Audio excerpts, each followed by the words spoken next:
Olá pessoal, professor Olavo, e hoje no conteúdo de Química nós iremos estudar a química orgânica, as substâncias orgânicas, as funções orgânicas, a classificação segundo a EUPAC, as fórmulas, entre outras coisas, mas de uma maneira bem resumida, ok?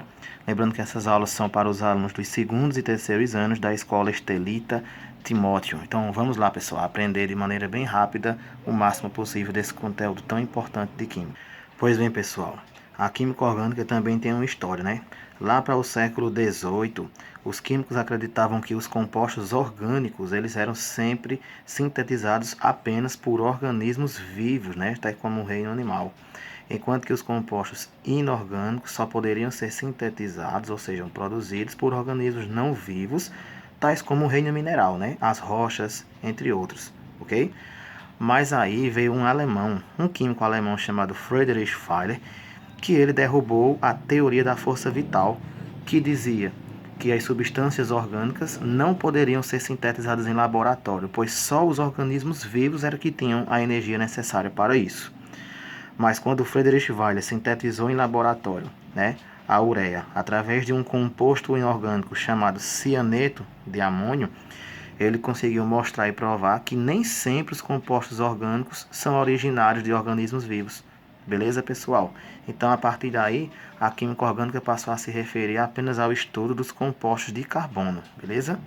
Pessoal, a química orgânica é tão grande dentro da própria química que ela conseguiu se reorganizar em uma coisa chamada funções orgânicas, que são todos os compostos orgânicos formados por grupos, né, de compostos com propriedades químicas semelhantes.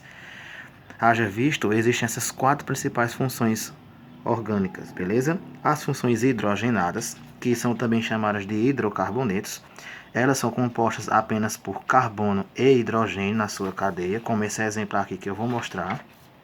Vejam, esses exemplos aqui, pessoal, ó, só tem hidrogênio e carbono, aqui também, e aqui nessa cadeia fechada também, beleza? Lembrando que o carbono, como ele é da família 4A, para chegar em 8 elétrons, para ter a estabilidade, ainda faltam mais 4, por isso o carbono ele pode ter até 4 ligações. O hidrogênio, que é o primeiro elemento de todo, ele só tem apenas uma única ligação, beleza? O segundo tipo de funções são as oxigenadas, é aquelas que vai ter na cadeia a presença de um novo elemento, que é o oxigênio. Como o oxigênio está na família 6A da tabela periódica e para adquirir estabilidade precisa ter 8 elétrons, de 6 para chegar em 8 faltam 2. Por isso que o oxigênio pode ter duas ligações para adquirir estabilidade. Um exemplo dela é essa aqui em destaque de vermelho que eu vou mostrar aqui a vocês agora. Aqui, ó, funções oxigenadas. Ó, tem agora a presença do oxigênio também, beleza? O terceiro tipo são as funções nitrogenadas. Agora vai ter na cadeia a presença do nitrogênio, é óbvio, como o nome já sugere. Como o nitrogênio na tabela periódica da família 5A, para adquirir estabilidade tem que ter 8 elétrons, como os gases nobres, e de 5 para 8 falta 3, por isso ele tem 3 ligações. Por outro lado, pessoal, o último tipo de funções são as funções halogenadas, que na verdade é quando nós colocamos na cadeia carbônica um haleto, seja ele qual for. Haletos são aqueles elementos da família 7A, lá da tabela periódica. Aquela coluna que começa pelo flúor, aí tem o cloro, o bromo, o iodo, o astato. Como eles já estão na família 7A e só falta um para chegar em 8 elétrons, que é o que todo átomo deseja, ele só precisa ter uma única ligação. Vejam aí agora a tabela periódica, né, em destaque, para vocês realmente entenderem o que são essas famílias 4A, 5A, 6A, 7A. E aqui bem rapidinho, ó, uma visão maior, né, de funções de hidrocarbonetos, só hidrogênio e carbono, oxigenados com a presença do oxigênio, nitrogenados com a presença do nitrogênio e os haletos, que nesse caso aqui eu coloquei o bromo, beleza? Nessa função aqui para determinar um haleto.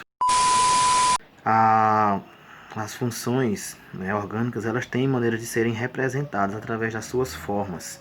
A primeira forma para representar é a estrutural plana, que é aquela, como o nome já sugere, é uma representação plana em que está distribuído a quantidade de carbonos e hidrogênio ou os outros elementos também, como aqui o metano, um carbono espalhado por 4 ligações de hidrogênio, Aqui o hexano, 6 carbonos com 14 hidrogênio, de uma maneira assim aberta. A segunda maneira é a estrutural condensada, que é uma maneira mais organizada de colocar uma estrutural plana, beleza? Vejam aqui, um carbono, então é C1, não precisa colocar o 1. 4 hidrogênio, H4. Se tivesse 3 hidrogênio, seria H3, beleza? Agora veja aqui, de onde vem esse H3C1? Daqui dessa primeira parte, galera, ó. Um carbono, 3 hidrogênio. Se tivesse ao contrário, não teria nada. Aqui, ó, um carbono e 2 hidrogênio, então fica CH2. Aqui também, aqui e aqui. E na última, ó, essa daqui, um carbono e 3 hidrogênio. Então é assim que a gente faz pela fórmula condensada. A espacial é você representar através de figuras tridimensionais, beleza? Diferenciando com tamanho e cores os elementos. E com traços é essa última maneira aqui, galerinha. Em que cada local desses, ó, representa um agrupamento. Esse H3C seria esse primeiro aqui, CH2 seria essa parte de cima, o outro CH2 a parte de baixo e o CH3 a de cima. Com ramificação, o que vai ter de acrescento é isso aqui, ó, de acréscimo. H3C é essa, CH é essa, a ramificação do CH3 sobe, CH2 vem para cá e o CH3 vem para cá. Isso também acontece em cadeias cíclicas ou fechadas, beleza? Ó, aqui é o H2C, aqui em cima é o CH2 e aqui é o CH2 novamente, beleza? Existem os tipos de cadeias. São bem simples, pessoal. As cadeias podem ser alifáticas ou abertas quando elas não são fechadas, como o nome já sugere. Veja essa cadeia aqui. Ela pode ter ramificações, mas ela é uma cadeia aberta. Certo, pessoal? Então, toda cadeia aberta dessa maneira ela é chamada de cadeia alifática. Por outro lado, se a cadeia for fechada, ela é chamada de cadeia cíclica, tal como todo e qualquer anel aromático ou benzênico, como esse aqui. Beleza? Tem um subtipo de cadeias cíclicas que são as chamadas cadeias alicíclicas. São também cadeias fechadas, mas a diferença é que elas não podem ter anéis aromáticos ou benzênicos, mas sim apenas cadeias normais que sejam fechadas sem o anel. Beleza, pessoal? Então aqui só para vocês verem os dois tipos de cadeia, bem simples. As cadeias também apresentam dois tipos de ligações distintos. Elas podem apresentar cadeias saturadas, que são todos os tipos de ligações simples, ou seja, aquelas ligações formadas por ligações simples, únicas, ou seja, ó, pode ver que as 3 ligações que tem aqui só tem um tracinho, então é ligação simples. Pode ser cadeia aberta como essa, pode ser cadeia fechada, mas desde que só tenha ligações simples. As insaturadas são as que têm ligações duplas ou triplas, como essa que é dupla de um alceno ou essa que é tripla de um alceno. Também pode acontecer em cadeia fechada, beleza? Pois bem, pessoal, agora vamos prestar atenção sobre ramificação. Vejam, as cadeias apresentam a parte principal, que é a cadeia principal, que é como se fosse o rio. E existem também, em alguns casos, ramificações que, comparando com um rio, seriam seus afluentes. Vejam.